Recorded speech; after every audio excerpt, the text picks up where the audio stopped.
नमस्कार दोस्तों, मैं शेखर गोस्वामी स्वागत करता हूं आपका इस चैनल में।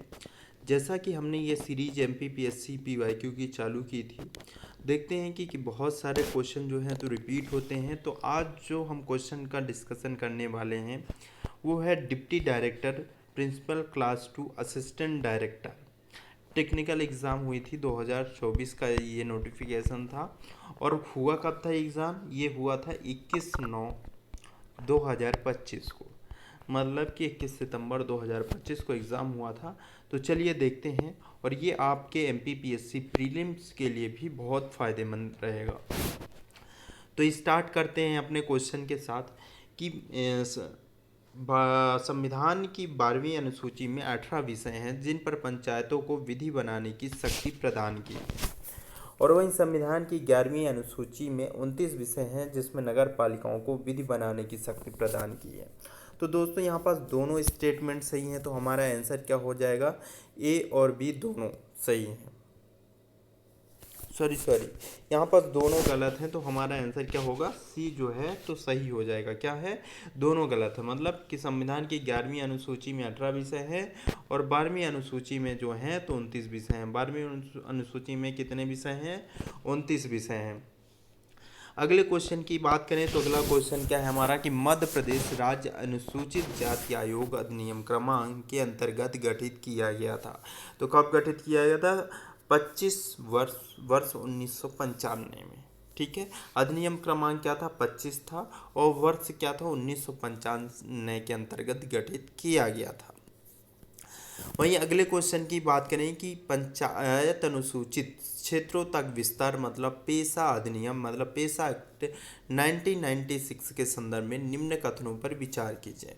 पेशा अधिनियम संविधान के भाग 9A से संबंधित है। तो दोस्तों ये ऑप्शन गलत है, क्योंकि 9A में नहीं संबंधित है बल्कि 9 में ही संबंधित है। 9A की बात करें तो ये किससे आ जाएगा? तो नगर पंचायत से आ जाएगा। ठीक है, नेक्स्ट ऑप्शन की बात करें कि यह पंचायतों से संबंधित है, बिल्कुल सही। वहीं यह स्थानीय स्वशासन के प्रावधानों को भारत के अनुसूचित क्षेत्रों तक विस्तारित करता है, ये भी बिल्कुल सही है। वहीं यह स्वशासन की प्राथमिक इकाई के रूप में ग्राम सभा की भूमिका पर जोर देता है, तो ये भी सही है। तो हमारा ऑप्शन जो है तो B, C, D जो है तो सही हो जाएगा। अगला क्वेश्चन क्या है कि मध्य प्रदेश में सुमन कार्यक्रम का मुख्य उद्देश्य क्या था? तो सुमन कार्यक्रम का जो मुख्य उद्देश्य था उच्च जोखिम वाली गर्भवती महिलाओं और बच्चों की निगरानी करना था। अगला क्वेश्चन क्या है हमारा कि निम्न में से कौन सा एसडीजी लक्ष्य में मध्य प्रदेश एसडीजी इंडेक्स 4.0 के अनुसार फ्रंट स्तर श्रेणी में नहीं था, मतलब फ्रंट रनर कौन नहीं था? तो फ्रंट रनर की बात करें तो लक्ष्य 1 था, गरीबी नहीं। वहीं लक्ष्य 6 स्वच्छ जल एवं स्वच्छता की बात करें, ये भी था। वहीं लक्ष्य 8 अच्छा रोजगार और आर्थिक विकास, ये फ्रंट रनर की श्रेणी में नहीं था। वहीं पास अगर बात करें कि 15 गोल में भूमि पर जीवन, ये भी था। अगले क्वेश्चन की बात करें कि मध्य प्रदेश के राज्यपाल श्री मंगूल भाई पटेल को अपना कार्यभार ग्रहण किया था उन्हें प्रदेश के मुख्य सचिव ने शपथ दिलाई थी। तो यहाँ पास पूछा है कि कौन सी तिथि को किया था और कौन से मुख्य न्यायाधीश ने उनको शपथ दिलवाई थी। तो 8 जुलाई 2021 को श्री मोहम्मद रफ़ीक जो न्यायाधीश थे उन्होंने शपथ दिलाई। अगला क्वेश्चन क्या है कि मध्य प्रदेश राज्य सचिवालय वल्लभ भवन की आधारशिला किसके द्वारा और कब रखी गई थी? तो किसके द्वारा रखी गई थी? श्री जवाहरलाल नेहरू 1958 में रखी गई थी। किसकी? सचिवालय वल्लभ भवन की आधारशिला कब रखी गई थी? 1958, श्री जवाहरलाल नेहरू। अगले क्वेश्चन की बात करें कि वर्ष 23-24 में राष्ट्रीय औसत की तुलना में मध्य प्रदेश की प्रति व्यक्ति आय कितने प्रतिशत थी चालू कीमतें पर? तो चालू कीमतों पर कितने प्रतिशत थी? तो 63.4% थी। कितने परसेंट थी? 63.4%। वहीं अगले सॉरी दोस्तों, यहाँ पर 63 नहीं, 77.4% पर थे। कितने परसेंट? 77.4%। नेक्स्ट क्वेश्चन की बात करें अगर नेक्स्ट क्वेश्चन की बात करें तो इधर उत्पाद दिया है और इधर स्थान दिया है। दादरवाड़ा तुअर दाल की बात करें तो तुअर दाल जो होती है तो कहाँ होती है, तो ये नरसिंहपुर ज़िले में होती है। वहीं कुंभराज धनिया की बात करें तो ये गुना ज़िले में होती है। वीर शंकर चावल की बात करें तो ये सिवनी में होती है। यहाँ ऐसे भी याद कर सकते हैं, यहाँ शंकर है यहाँ शिव है, शिव शंकर का नाम एक ही है। चिन्नौर चावल की बात करें तो ये महाकौशल में होता है, तो हमारा सी ऑप्शन जो है तो सही हो जाएगा। वहीं अगले क्वेश्चन की बात करें कि औद्योगिक प्रोत्साहन नीति 2025 के अनुसार 2030 तक कितने नए रोजगार सृजित प्रत्याशित किए जाएंगे, तो 2.0 मिलियन। कितने? 2.0 मिलियन। वहीं भारत के किस 20 वर्षीय युवा बैडमिंटन खिलाड़ी ने BWF world tour US open super 300 2025 का खिताब विश्व की तीसरी वरीयता प्राप्त खिलाड़ी को हराकर जीता? कौन है वो? आयुष शेट्टी जी हैं। कौन है? आयुष शेट्टी। नेक्स्ट क्वेश्चन की बात करें कि पर्यावरण वर्गीकरण के संदर्भ में यदि किसी पर्यावरण को अनिश्चित कहा जाता है तो इसका अर्थ क्या होता है कि यह हमेशा आंशिक रूप से प्रक्षित होता है या निर्धारक नहीं होता है। तो हमारा ए ऑप्शन जो है तो सही हो जाएगा। वहीं वर्ल्ड वाइड वेब की खोज किसने की थी, तो सब जानते हैं कि किसने की थी? टिम बर्नर्स-ली ने की थी। किसने की थी? Tim Berners-Lee. नेक्स्ट क्वेश्चन की बात करें कि गादली नृत्य किस जनजाति का लोक नृत्य है, तो गादली नृत्य जो है तो कोरकू जनजाति का लोक नृत्य है। किसका है? कोरकू जनजाति का। नेक्स्ट क्वेश्चन क्या है कि मझगांव डाक शिप बिल्डर्स लिमिटेड द्वारा निर्मित कौन सा स्टेल्थ फ्रिगेट जहाज भारतीय नौसेना को दिनांक 1 जुलाई 2025 को सौंपा गया था, तो INS उदयगिरी जो जहाज है वो सौंपा गया था। कौन सा था? INS उदयगिरी। नेक्स्ट क्वेश्चन की बात करें कि मंगल दिवस योजना मध्य प्रदेश शासन के किस विभाग से संबंधित है, तो मंगल दिवस जो है तो महिला एवं बाल विकास विभाग से संबंधित है। अगला क्वेश्चन क्या है हमारा कि वर्ष 2025 के पद्म श्री पुरस्कार से सम्मानित मध्य प्रदेश के चिकित्सक कौन है, तो बुधेंद्र कुमार जैन है। कौन है? बुधेंद्र कुमार जैन। वहीं मध्य प्रदेश की पलक शर्मा ने उत्तराखंड में आयोजित राष्ट्रीय खेल 2025 में किस विधा में स्वर्ण पदक प्राप्त किया था, तो 1 मीटर स्प्रिंग बोर्ड गोताखोरी में उन्होंने स्वर्ण पदक प्राप्त किया था। अगला क्वेश्चन क्या है कि एक सामान्य वेब सर्च इंजन में ऑपरेशंस का सही क्रम क्या है, तो क्रॉलिंग, इंडेक्सिंग और सर्चिंग करना ये ऑपरेशन का सही क्रम है। क्या है? पहले क्रॉलिंग, फिर इंडेक्सिंग, फिर सर्चिंग। अगला क्वेश्चन क्या है कि क्लाउड पर्यावरण में रैपिड इलास्टिसिटी प्राप्त करने के लिए मुख्य रूप से किस तकनीक का उपयोग होता है। यहाँ पास रैपिड इलास्टिसिटी का मतलब है कि जल्दी ही थोड़ा सा उसकी साइज़ बढ़ाना या कम करना, तो ये कौन कर सकता है? जब ऑटोमेशन हो और आर्किटेक्चर हो। तो हमारा बी ऑप्शन जो है तो सही है। वहीं मलाजखंड ताबा क्षेत्र किस जिले से में स्थित है, तो ये सब जानते हैं कि बालाघाट में है। वहीं 2011 की जनगणना के अनुसार मध्य प्रदेश का सबसे कम जन घनत्व वाला जिला कौन सा है, तो ये डिंडोरी है। कौन सा जिला है? डिंडोरी है।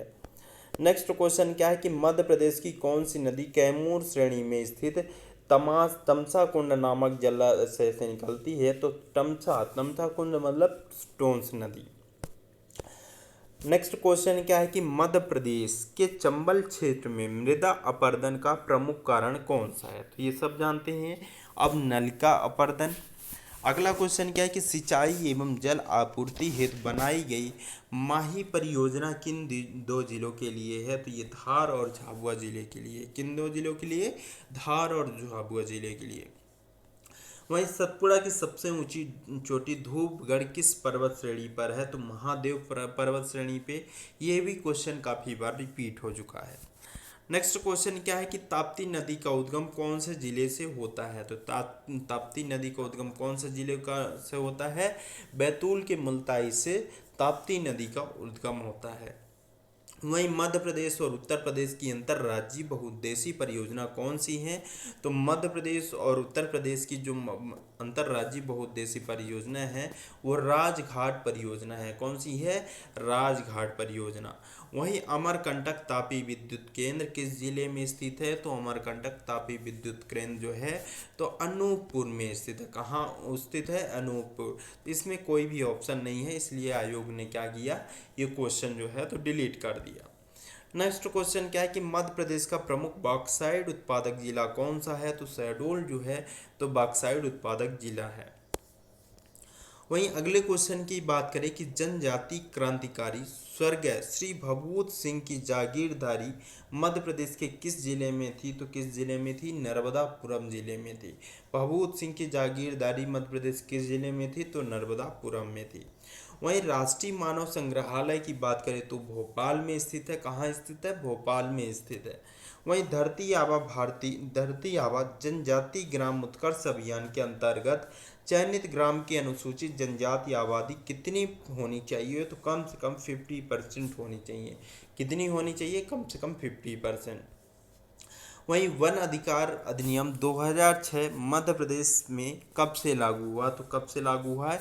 1 जनवरी 2008। कब से लागू हुआ? 1 जनवरी 2008। वहीं मध्य प्रदेश जनजातीय अनुसंधान एवं विकास संस्था का मुख्यालय वर्तमान में कहाँ स्थित है? तो भोपाल में स्थित है। कहाँ स्थित है? भोपाल में। अगला क्वेश्चन क्या है कि जनजातीय बोलियों एवं हिंदी माध्यम से प्रसारित वन्या सामुदायिक रेडियो केंद्र का संचालन निम्न में से किस स्थान में नहीं किया जाता है? तो मेघनगर में किया जाता है। मेघनगर कहाँ है? झाबुआ में है। वहीं अलीराजपुर में किया जाता है। वहीं खालवा मतलब खंडवा में भी किया जाता है, लेकिन बैहर में ऐसी कोई सुविधा नहीं दी जाती। तो हमारा आंसर क्या हो गया? डी जो है सही हो जाएगा। नेक्स्ट क्या है कि कोल जनजाति का निवास मुख्यतः मध्य प्रदेश के किस अंचल में है? तो बघेल खंड में कोल जनजाति का निवास है। तो हमारा सी ऑप्शन सही हो जाएगा। अगला क्वेश्चन है कि अनुसूचित जाति और अनुसूचित जनजाति अत्याचार निवारण नियम 1995 के नियम 16 के अनुसार राज्य स्तरीय सतर्कता एवं निगरानी समिति की अध्यक्षता किसके द्वारा की जाती है? तो राज्य के मुख्यमंत्री के द्वारा की जाती है। किसके द्वारा? राज्य के मुख्यमंत्री के द्वारा। वहीं अगला क्वेश्चन क्या है कि वर्ष 2025 में किस जनजातीय पर्व उत्सव को मध्य प्रदेश शासन द्वारा राज्य की पर्व उत्सव घोषित किया गया है? तो भगोरिया। तो दोस्तों ये भी क्वेश्चन इंपॉर्टेंट है, ये भी कई एग्जामों में पूछा गया है एमपी के जीएस में। नेक्स्ट क्वेश्चन की बात करें तो इंटरनेट ऑफ थिंग मॉडल का आईओटी मॉडल का कौन सा स्तर संचार और प्रोसेसिंग यूनिट से संबंधित होता है? तो स्तर सेकंड संयोजकता जो है तो संचार और प्रोसेसिंग यूनिट से संबंधित होता है। वहीं प्रसिद्ध गौड़ दुर्ग देवगढ़ किस जिले में स्थित है? तो छिंदवाड़ा में स्थित है। कहाँ स्थित है? छिंदवाड़ा में स्थित है। नेक्स्ट क्वेश्चन क्या है कि प्रतिहारों के पतन के पश्चात जेजाग भुक्त मध्य प्रदेश में कौन सा राजवंश स्वतंत्र शक्ति के रूप में उभरा है? तो चंदेल वंश उभरा है। कौन सा? चंदेल वंश। वहीं 1980 में जनजाति कल्याण विभाग मध्य प्रदेश द्वारा स्थापित किया गया था। तो क्या स्थापित किया गया था? वन्या स्थापित किया गया था। अगले क्वेश्चन की बात करें तो मध्य प्रदेश के किस स्थान में सम्राट अशोक के अभिलेख जो है प्राप्त नहीं हुए हैं? तो सागर में नहीं हुए हैं। सांची, गुर्जरा और पानगुराड़िया में सम्राट अशोक के अभिलेख प्राप्त हुए हैं। अगला क्वेश्चन क्या है कि निम्न में से कौन युग में जो है सुमेलित नहीं है? तिगवा की बात करें तो विष्णु मंदिर बिल्कुल सही है। खरवई एक प्रागैतिहासिक शैल चित्र स्थल है। वहीं नचना कुठार की बात करें तो पार्वती मंदिर के कारण प्रसिद्ध है।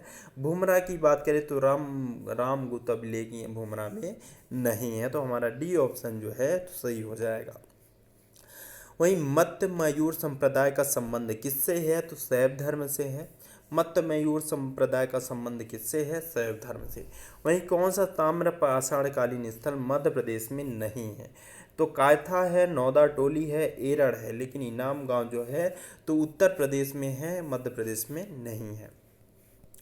अगला क्वेश्चन क्या है कि अकबर के आक्रमण के समय असीरगढ़ दुर्ग किस वंश के अधिकार में था? तो ये फारूकी के अधिकार में था। अकबर के आक्रमण के समय असीरगढ़ दुर्ग किस वंश के अधिकार में था? फारूकी के। नेक्स्ट क्वेश्चन क्या है कि 1854 में बुंदेलखंड एवं बघेलखंड को मालवा में सम्मिलित कर क्या बनाया था? सेंट्रल इंडिया एजेंसी का निर्माण हुआ था। किसका निर्माण हुआ था? सेंट्रल इंडिया एजेंसी का। आज का लास्ट क्वेश्चन है कि गौड़कालीन प्रसिद्ध साहित्यिक ग्रंथ गणेश नृपवर्णनम एवं राम विजय महाकाव्य के लेखक कौन है? तो रूपनाथ झा जी हैं। कौन है? रूपनाथ झा। तो दोस्तों आज इस पेपर के जो 50 क्वेश्चन थे हम एमपी जीके के वो आज यहीं समाप्त होते हैं। मिलते हैं नेक्स्ट एग्ज़ाम के पेपर में। हम ऐसे ही सीरीज लाते रहेंगे ताकि आपको हेल्प मिलती रहे। देखिए बहुत सारे क्वेश्चन हैं एज इट इज़ रिपीट होते हैं। अगर मैं आपको बात करूं तो यही क्वेश्चन कितनी बार रिपीट हो गया है, ये क्वेश्चन जो है तो कितनी बार रिपीट हो गया है ना। बात करें इसकी ये इसकी बात करें तो ये भी क्वेश्चन जो है तो कभी तिगवा विष्णुमंत तिगवा के बारे में पूछता है, कभी नचना कुठार के बारे में पूछता है, कभी भुमरा के बारे में पूछता है। तो ये भी क्वेश्चन जो है तो एक तरीके के रिपीटिशन में आएगा। यहाँ पास आपने देखा ही, अगर पेपर आप देखे होंगे तो इसके बारे में भी कितने सारे क्वेश्चन जो है तो रिपीट होते हैं, है ना। तो आपको बहुत हेल्प मिलेगा इससे। और मैं बताता हूँ चंदेल वंश के बारे में हर बार पूछता है। कभी ऐसा पूछता है चंदेल वंश कहाँ के शासक थे, जे जाग भुक्ति जैसे नाम दे देगा और उसमें आपको पूछेगा। तो ये भी एक रिपीट वाला था। ये भगोरिया सबसे ज़्यादा इस टाइम पर है, तो ये भी अभी पूछ ही चुका है कई एग्ज़ामों में, है ना। तो ये एक रिपीट वाला क्वेश्चन है। ठीक है, जनजातियों से क्वेश्चन आते ही हैं। अगर कोल जनजाति की बात करें तो ये भी एक रिपीट वाला क्वेश्चन है। ठीक है, वन अधिकार 2006 ये भी रिपीट क्वेश्चन है। ये भी एक रिपीट क्वेश्चन है। सामुदायिक रेडियो केंद्र का संचालन निम्न किस स्थान पे ले, है ना। राष्ट्रीय मानव संग्रहालय रिपीट क्वेश्चन है। मध्य प्रदेश जनजातीय अनुसंधान ये भी रिपीट क्वेश्चन है। ठीक है, बक्साइट उत्पादक जिला शहडोल ये रिपीट क्वेश्चन है। अमरकंटक तापी विद्युत ये भी रिपीट क्वेश्चन है। ये राजघाट परियोजना के बारे में कितनी बार क्वेश्चन पूछ चुका। ताप्ती नदी रिपीट क्वेश्चन है। कैमूर श्रेणी में स्थित तमसा कुंड नमक जलाशय की ये भी रिपीट क्वेश्चन है। ठीक है, ये इसमें चंबल नदी और नल का अपर्दन ये तो बहुत बार रिपीट हो चुका है। ठीक है, कहीं सतपुड़ा की सबसे ऊंची चोटी धूपगढ़ के बारे में काफ़ी बार रिपीट क्वेश्चन आ चुका है इसके बारे में।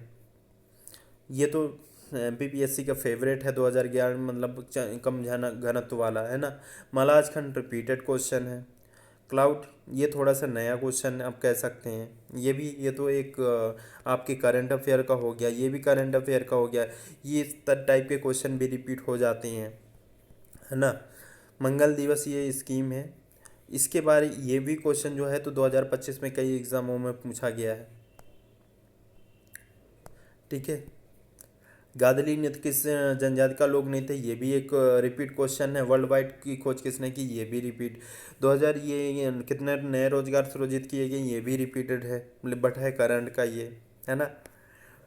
तो इतने सारे क्वेश्चन जो हैं रिपीटेड हैं, तो आपको पता है कि कितनी इंपॉर्टेंट सीरीज़ है। एज इट इज़ अगर आप केवल सुन लेते हैं, ये 15 मिनट की वीडियो होती है, 15 मिनट में आप 50 क्वेश्चन कर रहे हैं, तो आपको देखिए कि अगर आपने सारे पीवाईक्यू कर लिए तो आपके 35 नंबर तो कहीं नहीं गए। उसमें 30 अगर 50 क्वेश्चन आ रहा है तो 15 या 20 क्वेश्चन ही ऐसे रहेंगे जो आपको नए हैं, वो भी इन पीवाईक्यू से कहीं ना कहीं आप सॉल्व कर लेंगे, है ना। अब इस टाइप के क्वेश्चन जो हैं तो थोड़े नए होते हैं, इस टाइप के क्वेश्चन जो हैं थोड़ी नए होते हैं। तो ऐसे क्वेश्चन भी आराम से थोड़ा सा दिमाग लगा के किया जा सकता है। तो मेरे हिसाब से तो ये सीरीज आपको बहुत फ़ायदा पहुंचाने वाली है। अब आपके ऊपर है कि आप इसको कितना यूटिलाइज कर रहे हैं। दोस्तों आपने इतना समय देते हैं इसके लिए आपका बहुत बहुत धन्यवाद।